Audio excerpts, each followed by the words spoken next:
Hi there. This video is about resting zones in puzzle games. I think the biggest difference between humans and animals is the extraordinary human ability to solve problems. Humans are exceptionally good at observing patterns and use those observations to solve problems. Therefore, it's in our nature to be able to enjoy puzzle solving. But what is a puzzle? A puzzle represents a problem that is designed to be solved. So the solver knows from the start that he or she is able to solve the problem. Okay, well. But a game is also a problem that is designed to be solved. Is a puzzle always a game then? No, not always. For example, a Rubik's Cube or a jigsaw puzzle. Is that a game? No, that's more something of a toy than a game. The main difference between a puzzle and a game is that usually a puzzle has one solution to the problem, and in games you ideally have multiple strategies of how to approach it. According to Jesse Sill, a puzzle is a game with a dominant strategy. Although I do not totally agree with that statement. A puzzle is not a game, but a game can consist of puzzles. Scott Kim put it this way: a puzzle is a problem that is fun to solve and has a right answer. Along with the fact that there's only one solution comes some other properties puzzles have and other games have not. 1. A puzzle forces you to stop and think about a problem, where in a game the player is continuously progressing while playing. 2. In puzzle games you often need to make a perceptual shift in your head to get to the solution, the so-called aha moment. This is one of the most important aspects of puzzle design, and at the same time the hardest aspect. More of this later on. 3. Because of the tight design of a puzzle, there's no room left for the player to tackle the problem on his or her own way.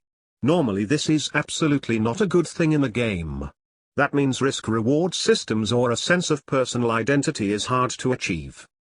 4. There's no replayability. Once you solved a puzzle and know its solution, it's absolutely no fun at all doing it again. There are some aspects of puzzle design that are extremely hard to do right. As previously mentioned, the aha moment is really important. In a puzzle game you want your players to feel smart. This is achievable in different ways. The player should feel rewarded for the puzzle he or she solved. But what kind of reward is best suited for a puzzle game? It's possible to discern rewards in two types: extrinsic rewards, and intrinsic rewards. The former is a reward that the game presents towards the player after a specific event, for example after the completion of a puzzle.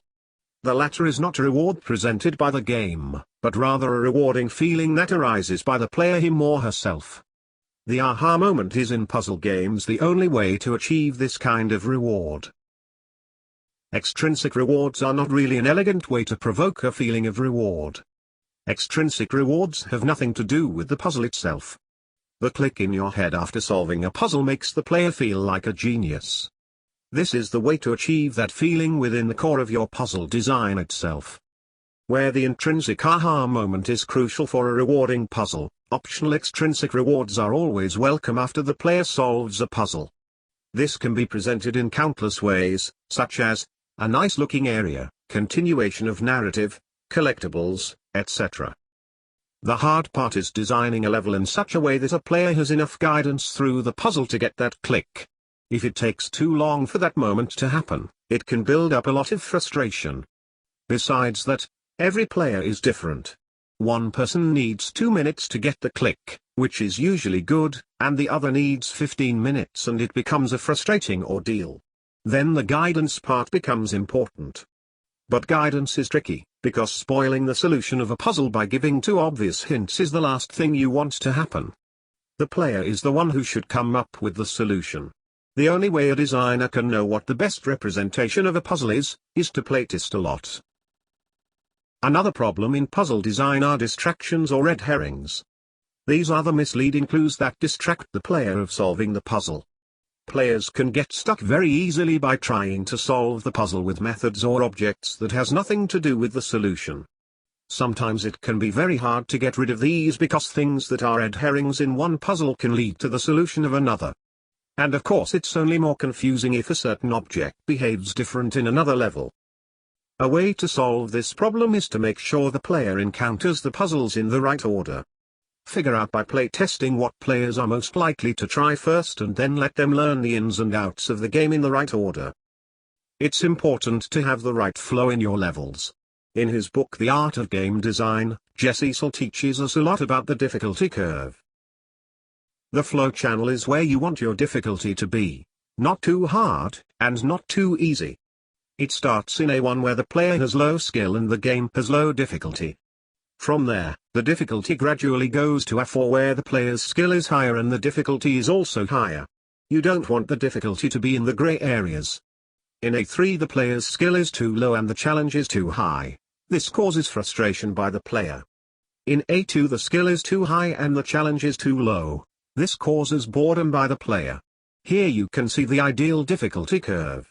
You can see the line is not just a straight line in the flow channel. It's better to have the difficulty increasing and fluctuating to engage the player more. Again, the best way to know how challenging your levels are and to know the red herrings in your levels is by playtesting. Another problem with puzzle design is complexity. One of the definitions of a puzzle is that the player is confused at first. But confusion can be achieved in different ways. It is a very big trap to make puzzle too complex to achieve confusion. If a level has a lot of objects and the player needs to make a lot of steps in order to complete the level, it's often too complex. People are confused but they do not know where to start to solve the puzzle. In a good puzzle the player does not get confused by the amount of pieces he needs to use to solve the puzzle but by the way how to fit the pieces together. That's what the puzzle is all about. The trick is to make minimalistic and elegant levels which are clear to the player, so the player can focus on solving the puzzle instead of figuring out what the puzzle actually is. But it's sometimes hard to make puzzles like this. It's possible to start with the solution and then design a puzzle around that solution, but you will often end up with a puzzle that is too complex and you cannot really explore their mechanic to discover what the mechanic is capable of. This way of designing is called backwards design. To make your puzzles using forward design, make sure the game has a rich mechanic. A rich mechanic is a mechanic with lots of possibility space. Now try to make interesting situations which are possible with that rich mechanic. So don't focus on making puzzles too much. Just experiment with the mechanics of the game, and if you've found an interesting situation, make a puzzle in which the player has to evoke that situation in order to solve the puzzle. This way it's relatively easy to create interesting puzzles which are clear to the player, and let the player focus on solving the puzzle instead of finding out what the goal is of the puzzle. Don't try to make these puzzles harder than they are supposed to be. And again, playtesting is the best way to know how complex your level is and to know if the goal of the puzzle is clear. So for all these problems, playtesting is key to solve the problems. But playtesting only shows the problem, and because you know the problem you can solve it and make your levels better. But aren't there other ways to make your levels better besides the playtesting and iterating loop? Yes, it seems that there is. It's the part in between the puzzles. The moments you are not solving a puzzle. Some puzzle games throw you right into another puzzle after solving the last one, but in most puzzle games you do have parts in between the puzzles. Those parts are sometimes used for narrative exposition, or to let the player explore, or to change the gameplay with platforming, for example. In puzzle games it automatically serves as a moment to rest, to get your mind off things. It's important to switch the way you use your brain once in a while in a puzzle game so the player can look at a puzzle with a fresh view. Jonathan Blow, the creator of The Witness, once said in an interview, and as you walk from one area to another, it gives something for part of your mind to do. Part of it just being aesthetic appreciation, but part of it just being the exploration instinct, right? When it's just like a bunch of blobby hills, like a height map with like some puzzles on it, there's not like that exploration part of your brain doesn't kick in, and so you don't shift between modes of what you're doing, and so the puzzle solving part of your brain doesn't really get a rest. Right? Whereas here, if you just did that stuff and then you walked out here to the shipwreck and looked around, this is like a rest that you get. Right. And then you come back in and you're a little bit recharged in a way that you wouldn't be. And that's really subtle. And just changing the color of some areas or something, or just putting a little more visual work into something, determines how hard the puzzles are near that area. apparently Jonathan Blow is convinced that visual work in an area affects the difficulty of a puzzle. Before jumping to conclusions about resting zones in puzzle games, it's wise to look at other games and see what they do with resting zones, if they have them at all. This chapter includes the research of 4 different games. The games being viewed are 1. The Witness. Because this is a non-linear open-world puzzle game. This has a huge impact on how to handle resting zones. 2. Both Portal games. Because this is a linear puzzle game. 3. The games from the designer Alan Hazelden. Because he makes very small puzzle games with no resting zones at all. 4. Metrico Plus, because this game is somewhere in the middle in sense of scope. Not very much has been said on resting zones in puzzle games by developers, unfortunately, so the information is mostly derived from the games themselves. In order to provide a complete view of the resting zones in the following games, I was not able to keep it spoiler-free. The Witness is a puzzle game in which the player has to explore an island. The island is full with line puzzles. An example of such as this one. As the player progresses in the game, he or she learns more and more rules about how to solve the line puzzles. Theoretically, one can solve every puzzle the first time he or she encounters it, but in practice the player first has to learn the rules by solving puzzles which are more simple. According to the creator Jonathan Blow, there are resting zones in The Witness. One thing that sets The Witness apart from the rest, though, is that it's an open-world puzzle game. Right after the tutorial, the player is able to walk over the whole island. This whole game is designed not to play in a specific order but just in your own order. This means the player has access to a lot of puzzles right from the get-go. That leads to the fact that if a puzzle is a bit too hard, you are allowed, almost encouraged, actually, to leave that puzzle be, and find a new one to solve.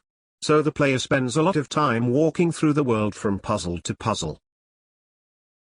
The Witness can be seen as one big resting zone with a huge amount of puzzles in it. But walking is not the only thing you can do in the resting zone. According to Jonathan Blow, the world is set up to keep your mind off the puzzles. Its overworld is packed with so-called environmental puzzles such as this one. These puzzles are hidden in the environment. The puzzles consist of a circle, the begin, a line and a half circle at the end in one color. Sometimes they can only be seen from a certain perspective, and sometimes they are even covering multiple objects. These puzzles are not hard to solve, but hard to find. That's completely the opposite of the normal line puzzles, which are usually quite hard to solve but very easy to see.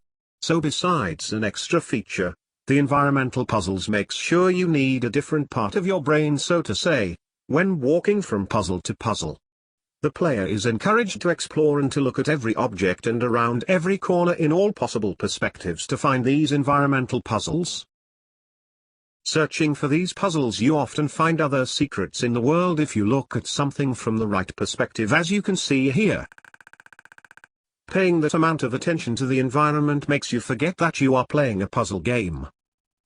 The first Portal and Portal 2 are first-person puzzle games in which the player has a gun which can shoot portals.